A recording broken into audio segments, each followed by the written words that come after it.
Welcome to the Falmouth Chamber of Commerce. The Falmouth Chamber is dedicated to working on behalf of our members to make Falmouth a better place to live, work, and conduct business. We are committed to developing the economic, cultural, educational, and civic interests of our community and welcome the support from all organizations to achieve our combined goals. Whether you call Falmouth home, are a summer resident, or a visitor, we hope you take advantage of all that the Chamber has to offer. People think that a locally owned and operated appliance store may not offer what they need. Actually, we have trained and dedicated sales associates, expert delivery and installation, professional repair service, and personal customer service. Plus, we have access to a huge local warehouse with over 6,000 models in stock. Crane Appliance. We call the Cape and Islands home. Carlson Printing for all your printing needs. 508-548-7303 or toll free at 1-800-696-7303.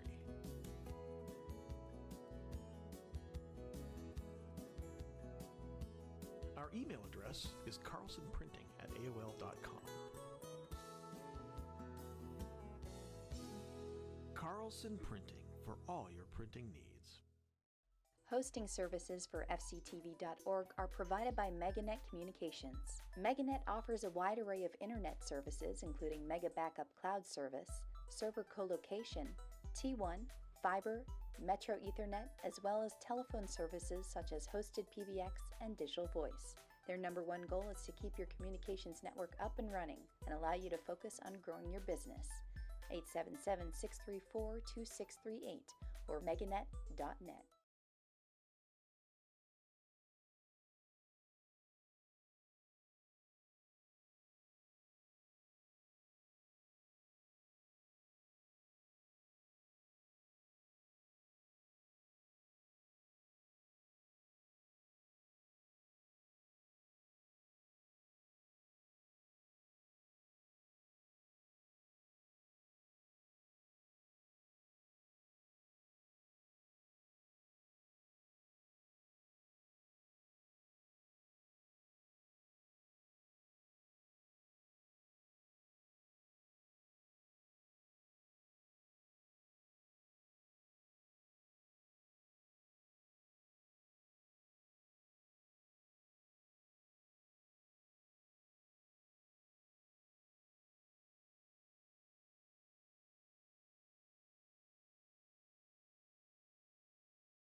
Good evening. Welcome to the November 4th meeting of the Board of Selectmen. If you wouldn't mind joining me for a Pledge of Allegiance. I pledge allegiance to the flag of the United States of America and to the republic for which it stands, one nation, under God, indivisible, with liberty and justice for all.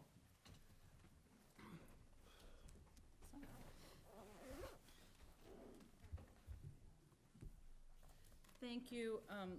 This was an unanticipated meeting, but thankfully we had this extra time available before, obviously precinct meetings are all week this week because town meeting's next week. So we had this date open to really call this meeting in order to get further information, update, and allow the public to ask questions about the issue of the asbestos pipes that we heard about at our last meeting from Mr. Halen and then followed up. A lot of information has been out there to serve the public through press releases and through the papers, but obviously not everybody is looking at the papers, and it doesn't allow for an opportunity for questions to be asked. So we wanted to call this meeting to just get as much information as we have at this point in time and allow folks to follow up with any questions or concerns they have. So, Mr. Suso, did you have any particular opening remarks, or do we want to just have Mr. Rafferty kind of address the issue and start the conversation? I think we'll have our Water Superintendent, Steve Rafferty, step off and give us his comments. Great, thank you. Thank you, Steve.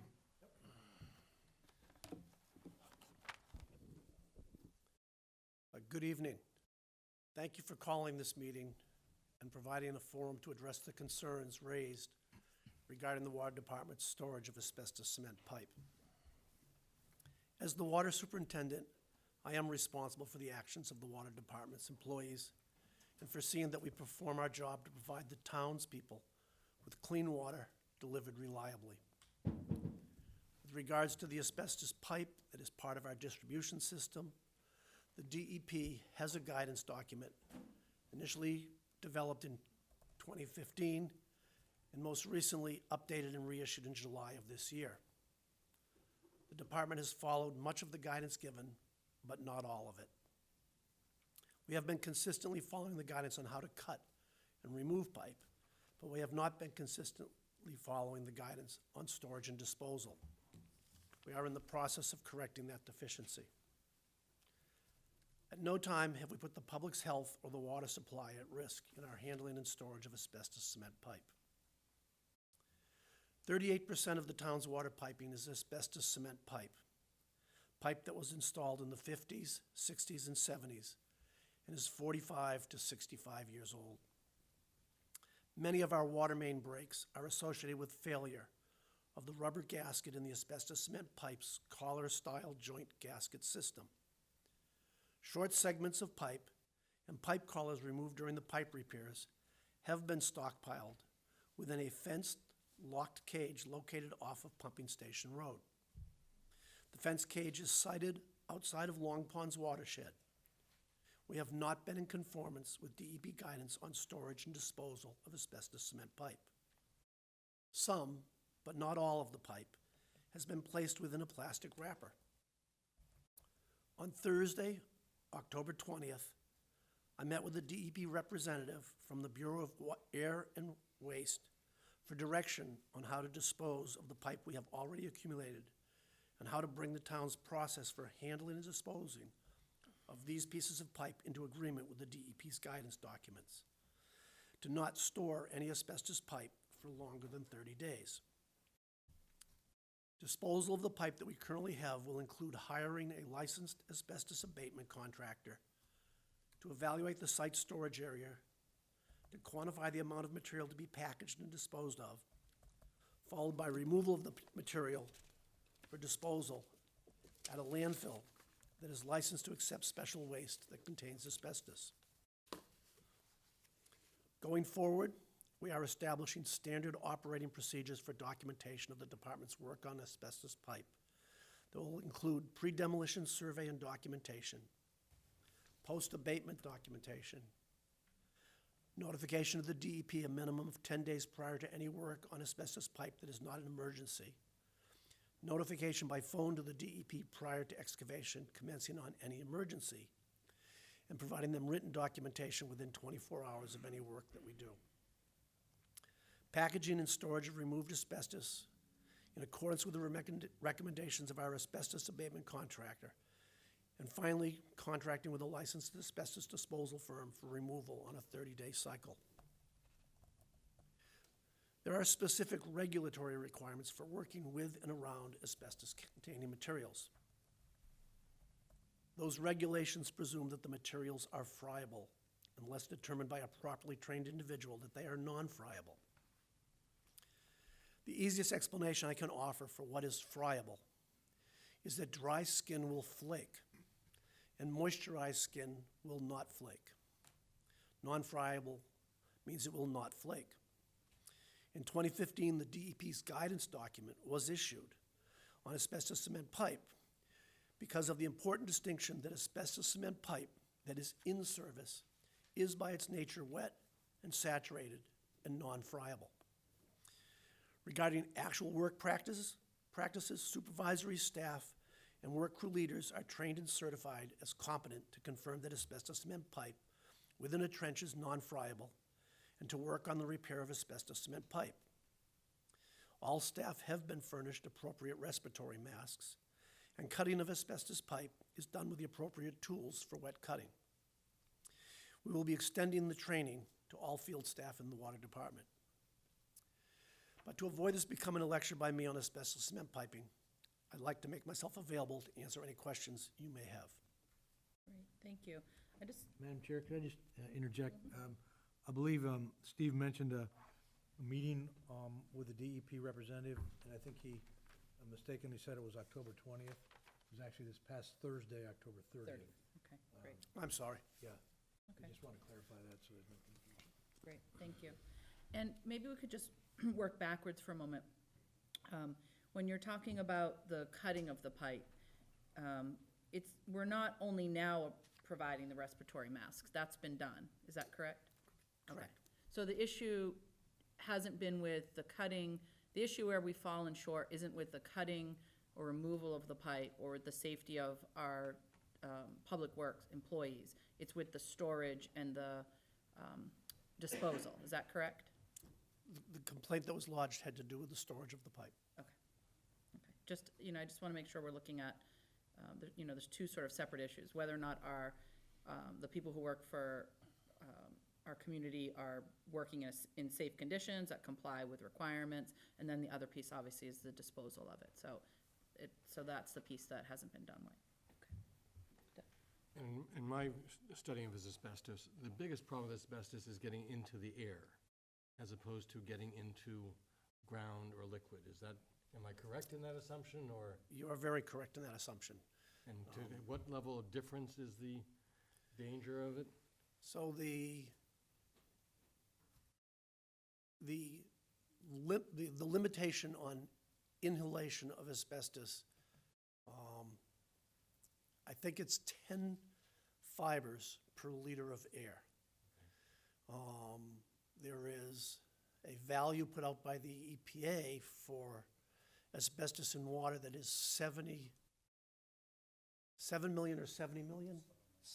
7 million fibers in a liter of water. And available testing done on water systems that I looked at done out of England, because that's where I found a World Health Organization, indicated that when they tested the waters, there were numbers between 31 communities between non-detect and 1 million, but it's breathing it. It's the respiratory issue. Doug, did you have a question? Did you have your hand up? Well, I do. I didn't raise my hand, but so it looked to me, I went out the next day after Mr. Halen brought up the concern, and it looked to me like there was several small piles here and there. Are these just like from emergency water main repairs? Yep. And it's in-house work probably then? Yeah, it's when we go out to fix an asbestos pipe, sometimes we get a piece, usually in the 26 to 36 inch length. We have to cut out when we put it back in. Oftentimes, it's just the collar that goes around. Because it's leaking at the collar, we take the collar off. Occasionally, there's a bigger break and a longer piece. But that is what it is from. Question, sorry, Steve, for Mr. Suso. So in terms of going forward and our capital plan for replacing the roads on 28, and I've noticed quite a bit more, as I'm sure the general public has, of water main breaks all over, various parts of town. Will this affect our capital budget going forward? Does it make sense to expedite replacements so that we can take care of this in any efficient fashion, or are we just still going to do a reaction to a break and then make sure it's bagged and transported within 30 days? Well, I guess my impression is that, we have a program for water main replacements going forward, and as you and other members of the board are aware, we're on Main Street now, which is our oldest section of water transmission line, and we would anticipate that this program would be continuing in a deliberative and planned manner through town over time. But in the meantime, as these breaks occur, as Steve mentioned, nearly 40% of all of our pipe is this asbestos cement base. That's not unusual, by the way. Every community in which I've worked, and I've worked in a number of them, all of them have some measure of asbestos cement pipe because it is so common throughout America and probably the world as well. So what matters is that when there are occasional breaks, that they be properly handled. And then, as Steve has mentioned, in the case of the town of Falmouth, it's only storage and disposal. It's not the handling during the break. And there are measures in place that Steve, working with Public Works Director Ray Jack, has developed a standard operating procedure which going forward will be routinely followed. But just to be very clear, asbestos pipe that is not damaged has no danger to the water supply whatsoever. Correct. And so we don't need to say, oh, 38% of our town piping is asbestos cement pipe. We need to go ahead and replace that as quickly as possible because the asbestos pipe is dangerous. It's the That would be a poor line of logic to follow right now. Okay. Okay? If I can step on top of Julian's comment a little bit, as part of the Main Street water main replacement project, our consulting engineer was tasked with and is in the process of preparing an evaluation of all the piping in town, looking at a range of factors to help us to develop a rational priority list for which pipes should be replaced and/or upgraded. Frequency of breaks is one factor. Another factor is how critical is this pipe to, say, a neighborhood or location? Is there a pipe coming in from two directions or just one direction? And a couple of other factors having to do with what it's serving. Like if the pipe going to the hospital is to break, that would be probably significant compared to a pipe to, a summer residence, not to do that. But there's a weighting system that they've got, and we've gone through a couple iterations on that, and we're expecting a complete report from them as we get through the end of this year and into the first of next year. And that will then form a basis to back up what has been an ongoing, looking forward capital budget request for money to replace pipes. Makes sense, thank you. So I think the two things that I think most people, for the feedback that we've gotten, is just, sort of how did we get here? And then what are the concrete steps that we're gonna do so that we address it? So maybe if you could speak to that, and I know, Ray, you've sort of outlined some steps going forward, so whomever wants to present on that piece, however that works, is great. So if you could just maybe address those two things, that would be helpful. So how we got here is, it's a bit of a tough question to answer because there's a little bit of a culture, if you will, in the water industry of people who work with asbestos cement pipe. I think the people that work with it are concerned about, the handling and cutting of it, and it's not immediately part of their culture to be concerned once it's cut out and stockpiled in what to them is a safe location. Until 2015, the guidance documents were deferred back to all of the requirements for friable, and the direction given by the DEP prior to that was you do not have to build a big plastic HEPA filter vented structure over every water main break because it's non-friable. But knowing that there's elements of that, they came out with the guidance document in 2015. Copies of that were made available at the time to the superintendents. And beginning in 2015, they put in the condition that employees could go and take a specific course, 8-hour OSHA or asbestos course, that with the completion of that course, it made them competent to be able to state that when they got to a water main break, it was non-friable, which then changes the sort of equation of what you need to do or not do with the asbestos pipe. So less than ideal sort of work habits in terms of it. I mean, some of it's wrapped and some of it's not wrapped. You both have been up there. It's kind of inside a fenced area. There's weeds and whatnot grown around it. The gate is locked, but it doesn't meet the requirements for storage and handling of asbestos pipe. So we've been remiss in it, and we've got a plan. We've got an abatement contractor coming to look at it. I've put out requests to 3 of them. I got 3 names and put that request out. I've heard back from 1. I will follow up with the other 2, and we'll move forward with a plan and package it up and get rid of it.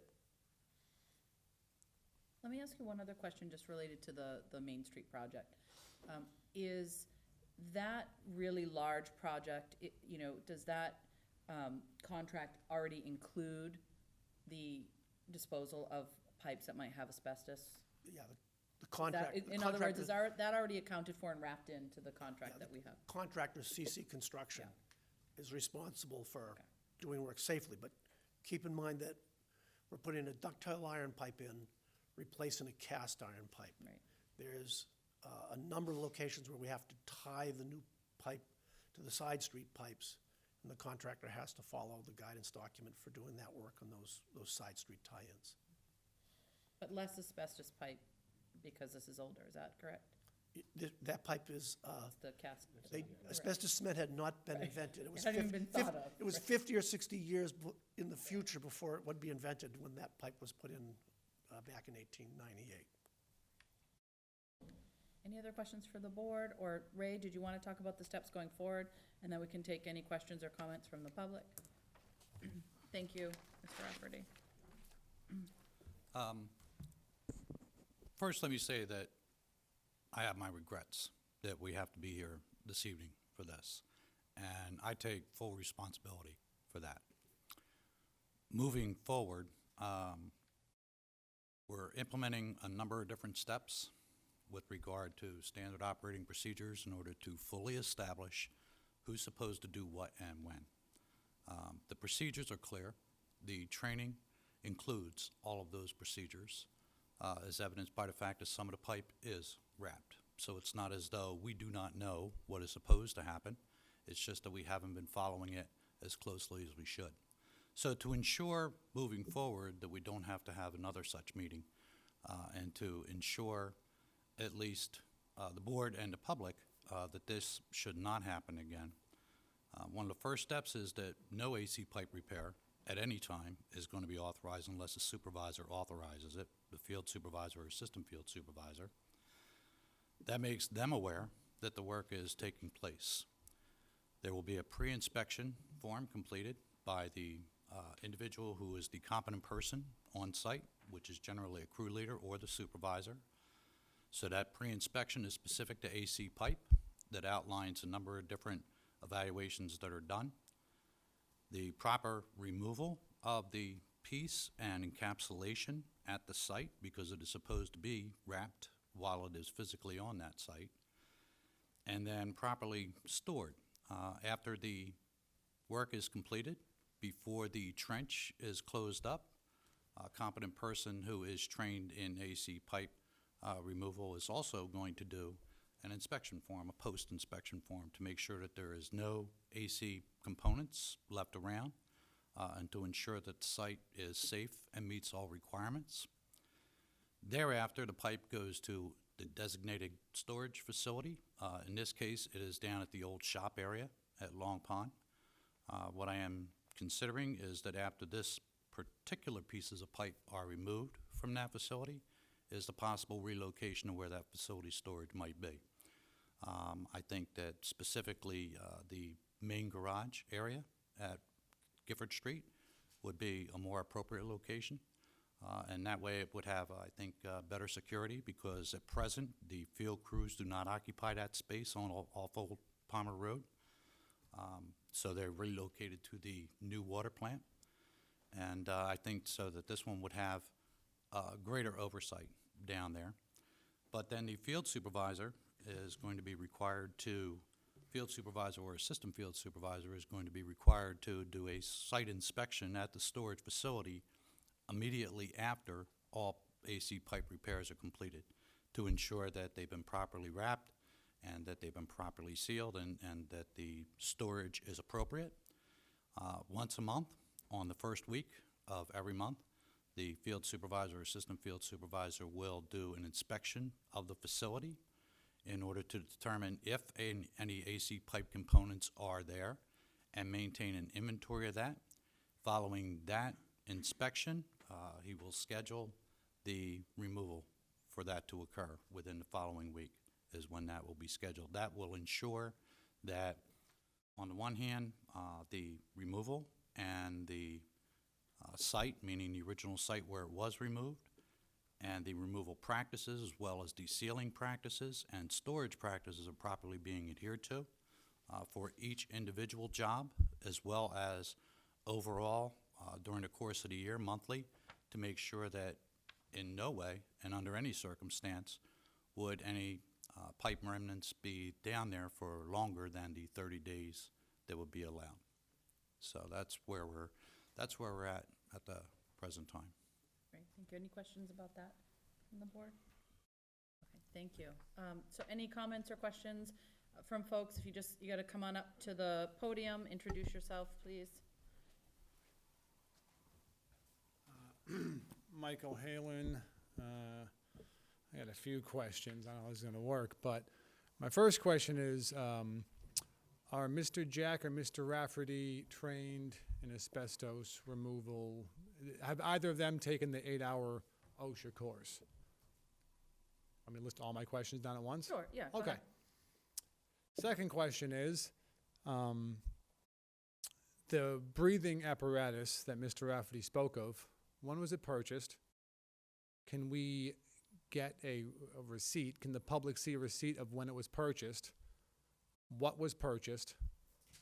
So we know, what the men and women are using. My next question is, according to Mr. Rafferty, each of these pipes, when the break, is 24 to 36 inches. And looking at the photos and the pipes, there's a lot of 24 to 36 inch pipes there. So how many breaks were there in that pile? Mr. Rafferty said that in the future he would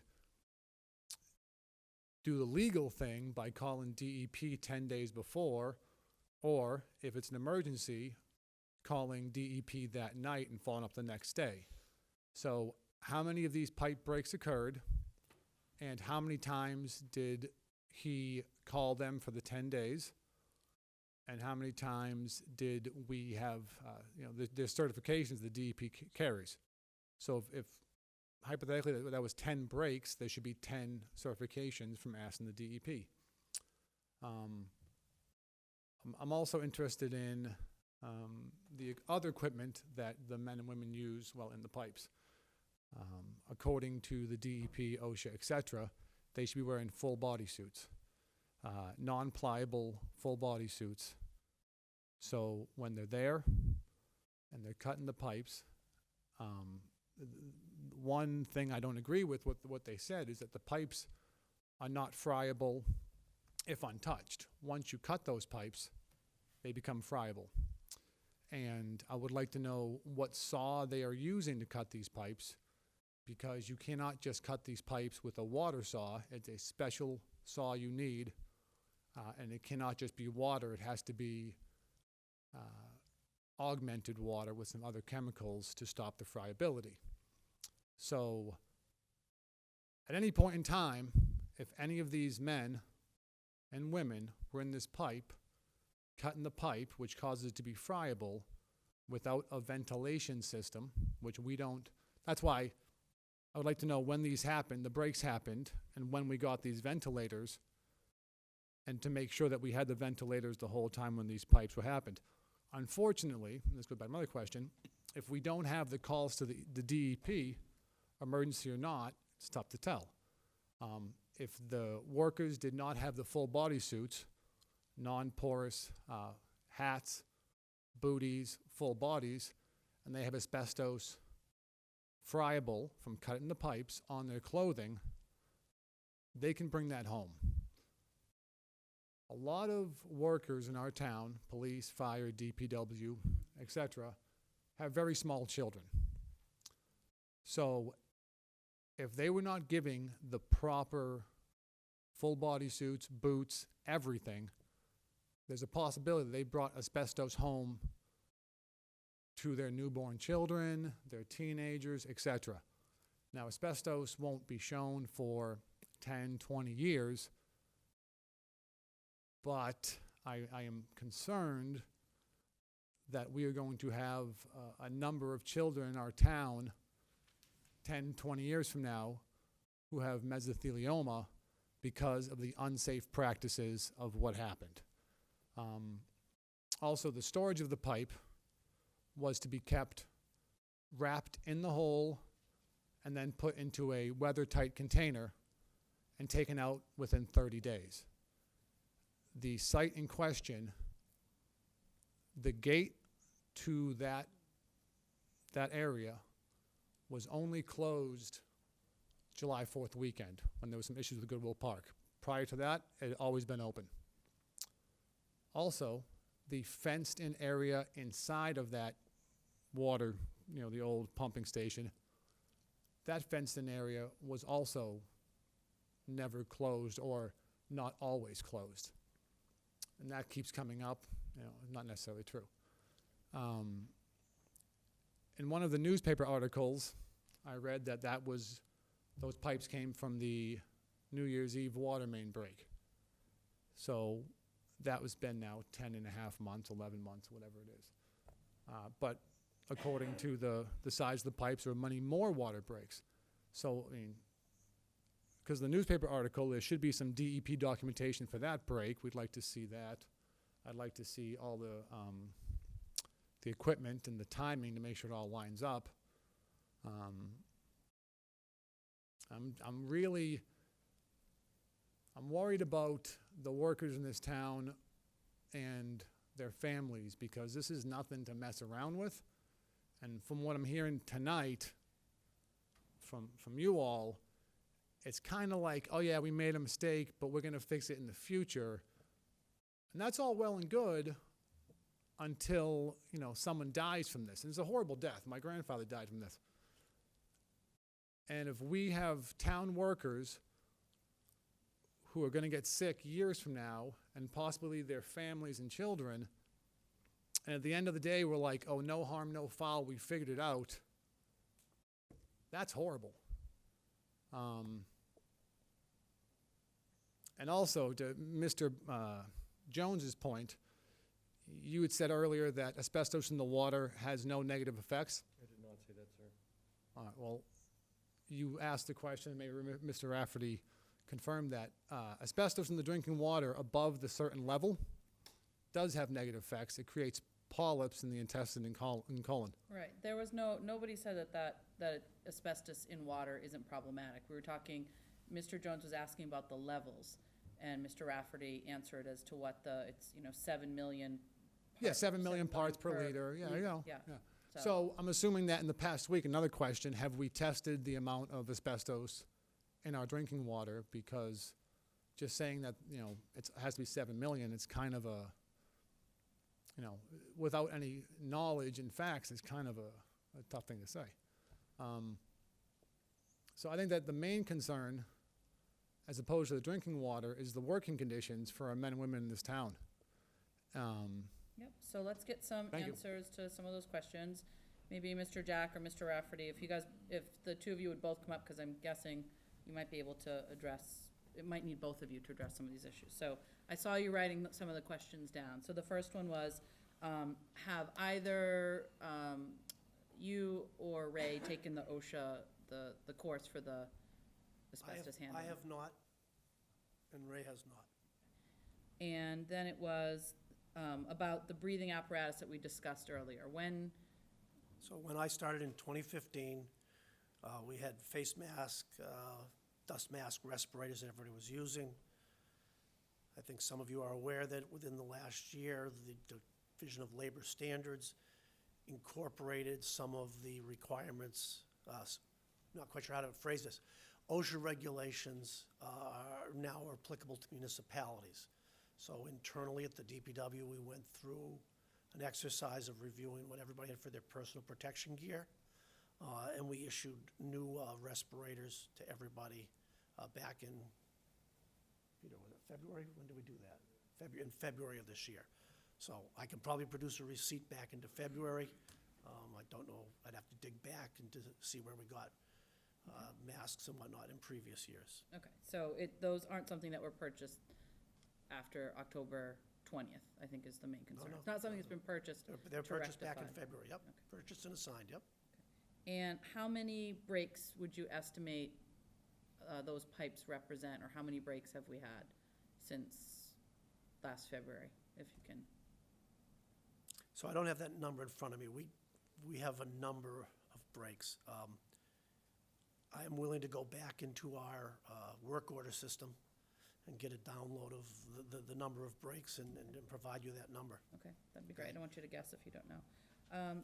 And in terms of the reaching out to DEP when we had those breaks, was there any contact with DEP in terms of letting them know about the need to cut the pipes and remove the pipes and?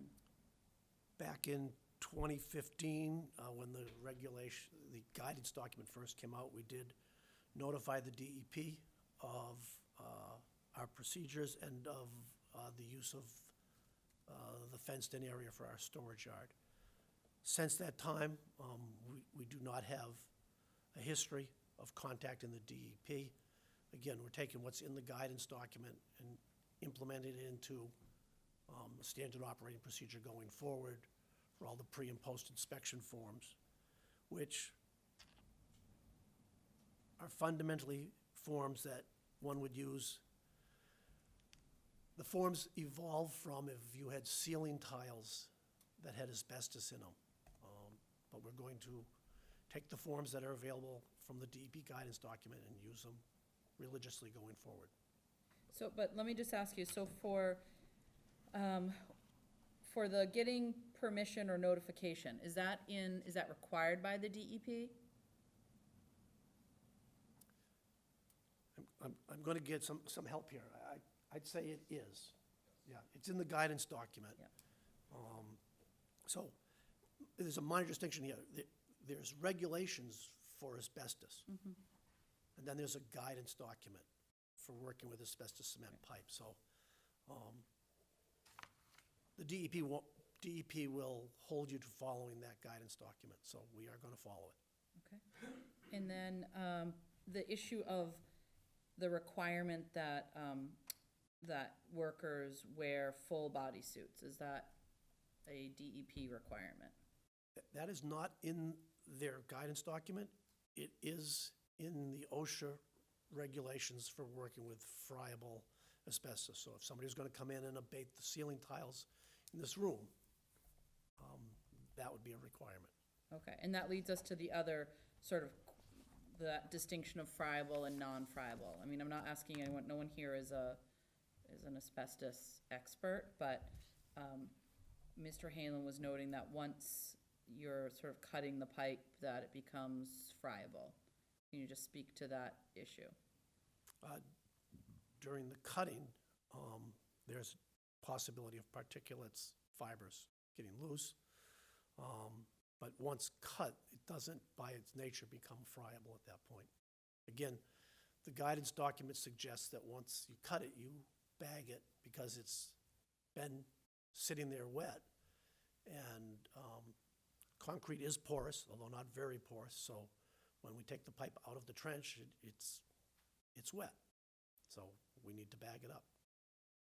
And so the concern about sort of, do you have any DEP or OSHA guidance on that issue of people bringing asbestos fibers home on their clothes? Do the guidelines or speak to that, and have we sort of looked at how that? I haven't researched that yet. Mr. Jack, do you know anything about?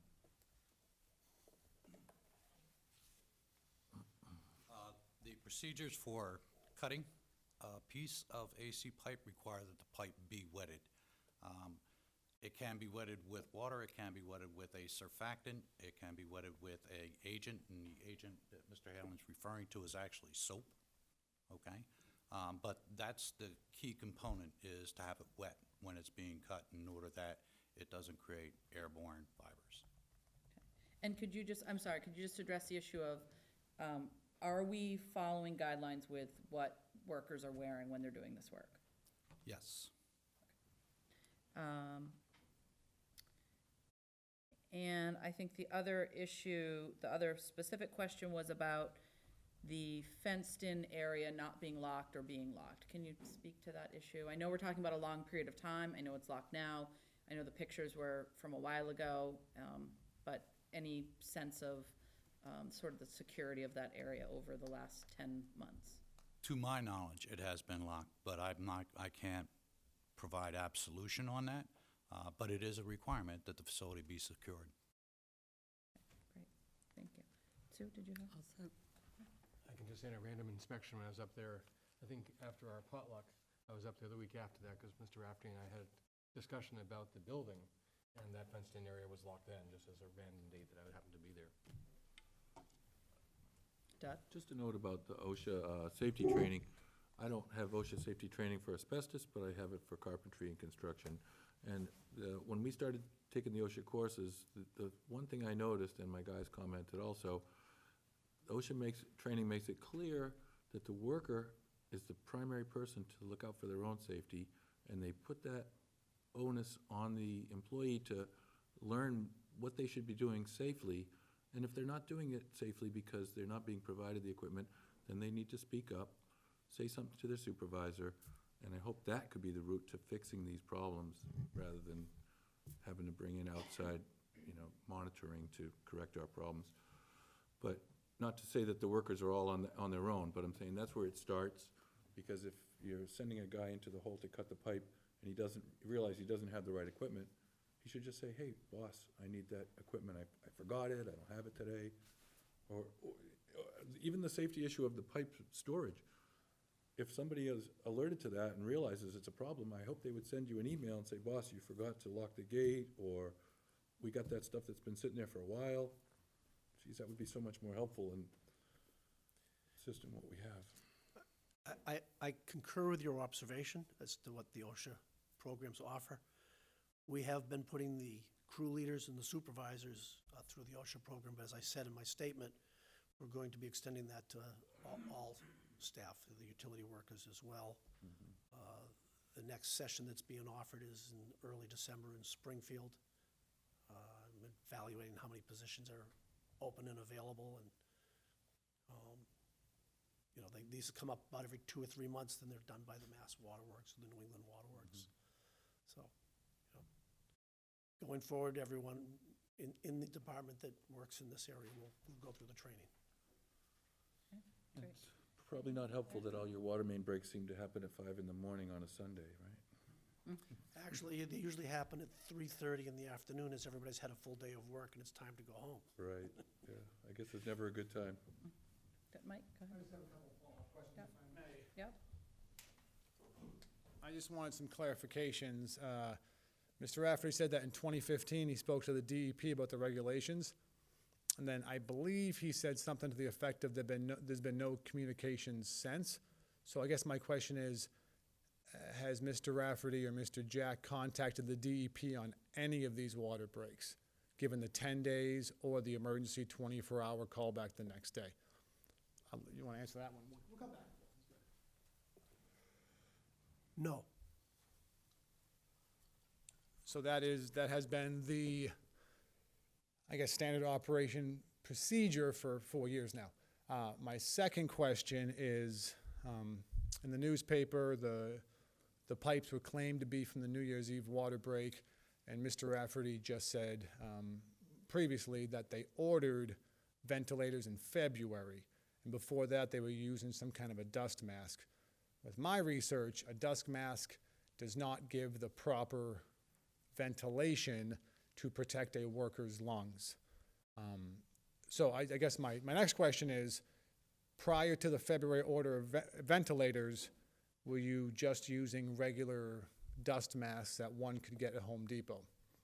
And then actually, I'm gonna attach another question here. Mr. Brown just said that when OSHA certification, if there's an issue, you have to say there's an issue, this is an unsafe work condition.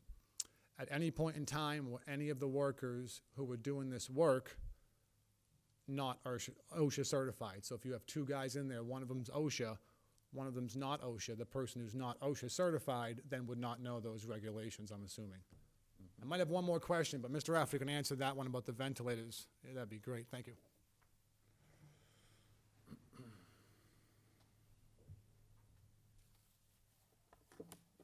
I don't know if the respirators or the dust control or whatever we're using prior to February of this year did or did not fully meet the requirements. When we did this work in February, we wound up doing things like getting everybody new hard hats so that we knew that we were starting at 100% compliance. So the equipment we got in February, we just made sure that everything was 100% compliant at that point. I can go back in and look through the records and see what we previously bought. But when we did this PPE program, we looked at, not just asbestos respirators or anything else, just what people were using, chaps for chainsaws and things like that. So it was a top to bottom, and Peter McConaughey led that effort to make us go through and sign off gloves, work boots, the whole top to bottom. Thank you. I have one more question, I apologize. My last question is regarding the non-porous full work suits, the hats, the booties, the full uniforms. I don't think that we've got a direct yes or no whether every employee at every break is equipped with these full top to bottom non-porous throwaway uniforms, outfits, whatever you want to call them. And I think that, that is, I would just like to know, yes, we've had them and how long we've had them, or sometimes we don't, or whatever. If you could answer that one question, that would be great. Thank you.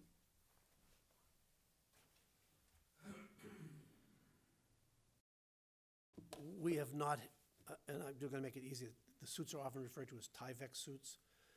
We have not utilized Tyvek suits. It's a question that I believe we need to pose to the DEP as to whether or not folks that are working with asbestos cement pipe do or do not require that suit, because it's not called out in the guidance document. So, To the best of my knowledge, it's Yep. not, it talks about, yep. certain protective gear, certain work habits, but it does not call out the Tyvek suit requirement. And there are other guidelines from DEP that would specify the Tyvek suit, like you were talking about earlier with friable. If you were working on, tiles. if you were removing insulation on a boiler or projects like that, yes, you do have to wear the Tyvek suit because it's friable asbestos. Okay, thank you. Any, last one, Mike, because I'm going to Last open one, it up last for one. I'm anybody sorry. else. I just wanted to quickly recap everything so my mind can follow this through. 2015, they spoke to DEP. I'm just gonna stop you, because I don't, it's not gonna be helpful for you to recap what folks have said. I wanna leave an opportunity for other folks to ask some questions. Okay. Okay, just because we have some follow-up that we're gonna have them do with some of these questions that you've asked about, the masks prior to February. I won't do a recap, but I have one more question. Yep. The Board of Selectmen, Town Manager, et cetera, how are you all going to react and approach this situation after what you've heard about the years of non-compliance with the DEP, the not having the necessary safety equiment, possible secondhand asbestos poisoning is when a worker brings the asbestos. That's what I'm saying about recapping, you're kind of This is not jumping- recap, it's a question. How will you as a select person deal with this so our workers are safe and their families are safe? Right, I Because think that's my you're- number one concern. I think you're hearing what is going to happen. Equipment has been updated in February. They're going to double check to make sure that the suits that they have, there's nothing in the guidelines that say that they need to throw away Tyvek, but they're gonna double check on that. And they're gonna make sure that they're in compliance with DEP. Mr. Jack just went through the list of the things they're gonna implement so that they can make sure that they're complying with, the letter of the law in terms of what DEP guidance requires and OSHA requires. So, I think that nobody's blowing this off or thinking it's not a big deal. They're going to make sure that we are in full compliance. And yes, it's problematic that we weren't, and that's why this has to be looked at and addressed. And frankly, DEP is a regulatory agency. If they're going to find that the town hasn't done things that they should, then, there will be consequences that the town would have to deal with in that vein. But the goal here is to make sure that, people working on these pipes are safe and that they have all the equipment and we're following all the regulations, so both environmentally things are safe and most importantly, people-wise things are safe. So you've heard that outline, and there's some things that we're gonna get back to you on in terms of some information you're looking for. Okay, so moving forward will be safe, but the previous 4 years, thank you. Any other questions? Yep, Mark?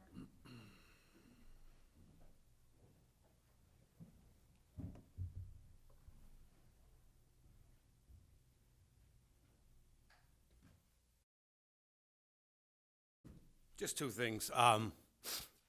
This has been standard operating procedure for the last 20 years that I know of. It's been brought to my attention a couple times. In my old computer, I have some pictures. And then I have some pictures of some ground where the person who used to be a town employee told me the stuff was just buried when he complained. But at least going forward, it should be the end of this.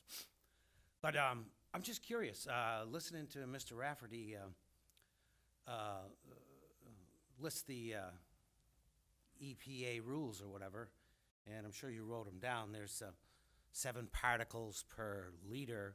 7 million, in yep. air. No, in the air, it's 7 particles per liter. But in the water itself, it goes up to 700 million.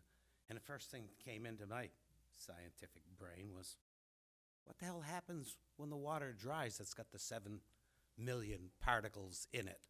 It all evaporates away. Isn't that stuff left and then able to become airborne and a dangerous carcinogen again?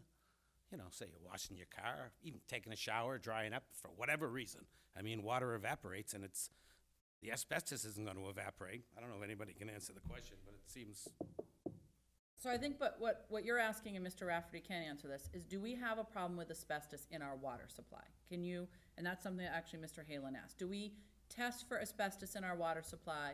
Do we have a problem or a concern about asbestos in our water supply? So in Mr. Finneran's example, you wash your car dries. Should people be concerned that there are asbestos fibers in our water supply? My short answer is they should not be concerned. But the longer answer is testing for asbestos fibers in the water is not a routine sample that communities do because historical testing has not found asbestos prevalent in the water in a level to be concerned. The asbestos cement pipe that was used is actually a lined pipe. So there is actually a film, if you will, on the inside of the pipe that protects the water going through the pipe from the asbestos cement structure of the pipe. There is a sampling document that the DEP gives us to sample all sorts of things on all sorts of recurring cycles.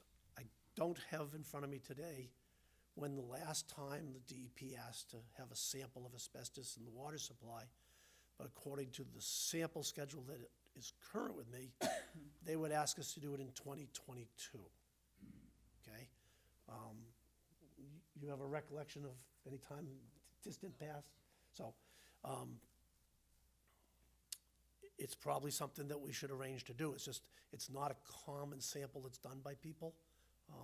So I have And it's not required on a regular basis by DEP, is No. what you're saying? No, not at all. They have we sample for a list of metals, we sample for a list of volatile organics, we sample for a list of, compounds of concern or target compounds as well as regular things. I don't have an issue with tracking down a lab that has got some experience in doing such a sample. It's just not, it's not a regular routine sample. But I went- connected to this problem, what's happening right now, for asbestos to get from these pipes where they're being stored that's not in the watershed to our water supply, I don't see a physical way that could happen. It's not. The storage site is not within the watershed of Long Pond. By that I mean, where they're sitting is actually You come up out of the pond like this, it then turns and goes like that. They're sitting just over the top of that hill. So if it rains, the water goes towards Route 28, not towards Long Pond. There's I'm not, saying there's no sort of pathway. This is the right thing, but. There's no pathway. There's no pathway for it to get into our water supply from that. And I would also wonder, what would happen if it hit our filtration plant? Would our filtration plant prevent it from getting into the water supply if it did get into the watershed? Filtration plant would do quite a bit of work in terms of capturing the fibers because of the way the filters are constructed. But again, this is an area where there's not this wealth of data on it because it's not an issue. Yeah, Mark, did you want to ask one more question?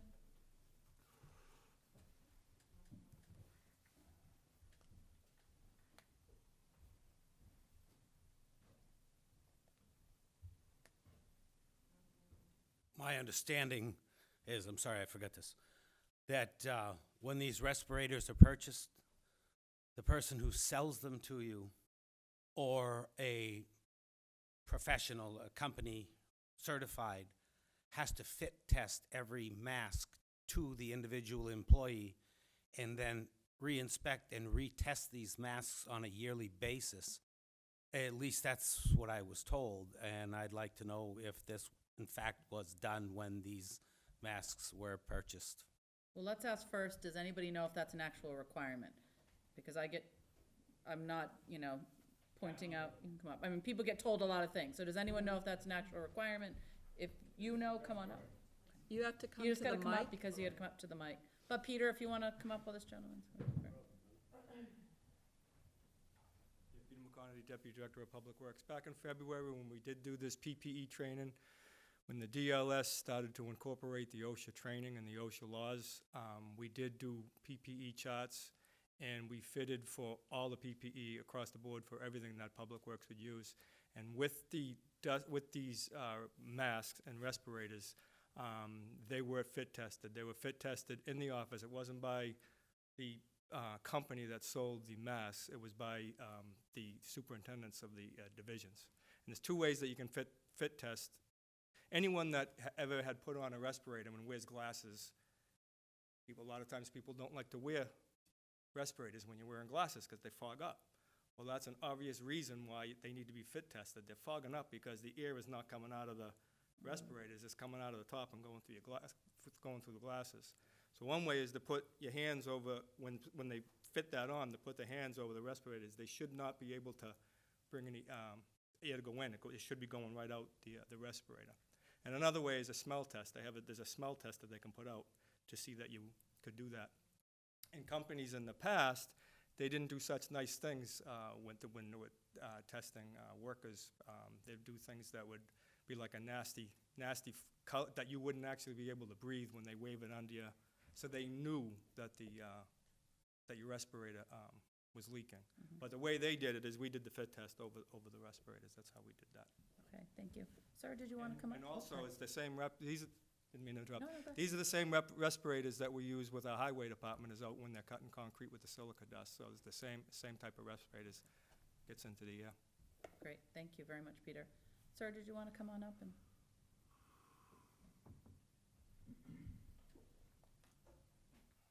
I didn't really want to come up, but I'm Scott Emerald. I'm East Falmouth resident. I work for the Coast Guard Environmental Health and Safety. Everything that this gentleman just said is true. There is an annual fit test that's required, and that's to protect everyone that's working in the operation. It's usually a half-piece respirator.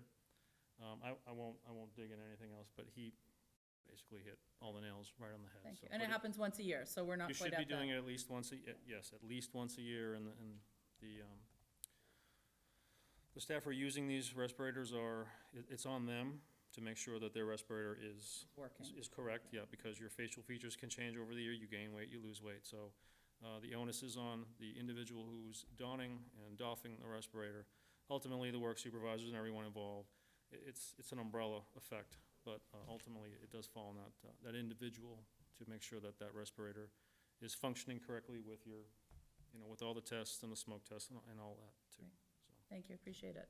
And I assume that we're going to be doing our annual testing. I know we're not there yet because it's February, but I assume that we're complying with the requirement to have it done. We will be complying with it. Any other comments or questions? Anybody here? Well, just hopefully in the future, we'll have a better system and more worker safety, and to the workers, if you're not feeling safe, speak up, you know. I hope that makes a difference. And I know there's a few things that we'll be following up on, so we'll get back to the public on some of the information that Mr. Rafferty and Mr. Jack can track down for us, including maybe figuring out whether or not we, can do some testing for asbestos if it's, I don't know that it calls for it here, but if there's some concern about, for the public in the water supply, it might be helpful to have that information in front of us. I guess I would reiterate what our police chief keeps saying. If you see something, say something. This is, the reaction that's happened is because someone did say something. But if they've been knowing about this and had this picture since January when it snowed last year, the fact that they've been sitting on this picture for the past 10 months, I wish they had let us know in January. We could have taken care of it then. So I would move we adjourn. Okay, second? Second? All those in favor? Aye. Great, thank you.